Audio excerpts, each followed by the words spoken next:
പോലീസിന്റെ കണ്ണുവെട്ടിക്കാൻ അതിസമർത്ഥമായാണ് റിജോ ആന്റണി കവർച്ച ആസൂത്രണം ചെയ്തത്. ഐഡന്റിറ്റി പുറത്തുവരാതിരിക്കാൻ എല്ലാ പഴുതുകളും അടച്ച് പദ്ധതിയൊരുക്കി. അല്പം വട്ടം കറങ്ങിയെങ്കിലും പോലീസ് അന്വേഷണം ഒടുവിൽ വിജയം കണ്ടു. ഞങ്ങളുടെ ഒരു ടീം വർക്കാണ്, കേരള പോലീസിന്റെ ടീം വർക്കാണ്. റിജോയുടെ ആശാരിപ്പാറയിലെ വീട്ടിൽ നടത്തിയ പരിശോധനയിൽ മോഷണം പോയ 12 ലക്ഷം രൂപയും കവർച്ചാ സമയത്ത് ഉപയോഗിച്ച കത്തിയും പോലീസ് വീണ്ടെടുത്തു.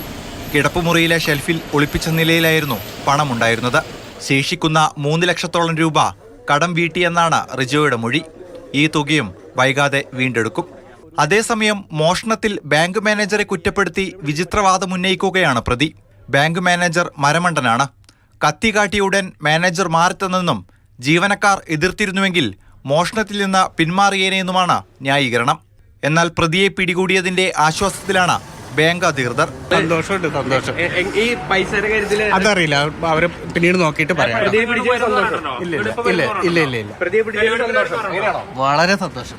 റിജോ ആന്റണി ചാലക്കുടി പള്ളിപ്പെരുന്നാളിനെത്തിയ ദൃശ്യങ്ങളും ഇതിനിടെ പുറത്തു വന്നു. ഇവിടെ വെച്ച് കണ്ട ബൈക്കിന്റെ നമ്പറാണ് കവർച്ചയ്ക്കെത്തിയപ്പോൾ പ്രതി ഉപയോഗിച്ചിരുന്നത്.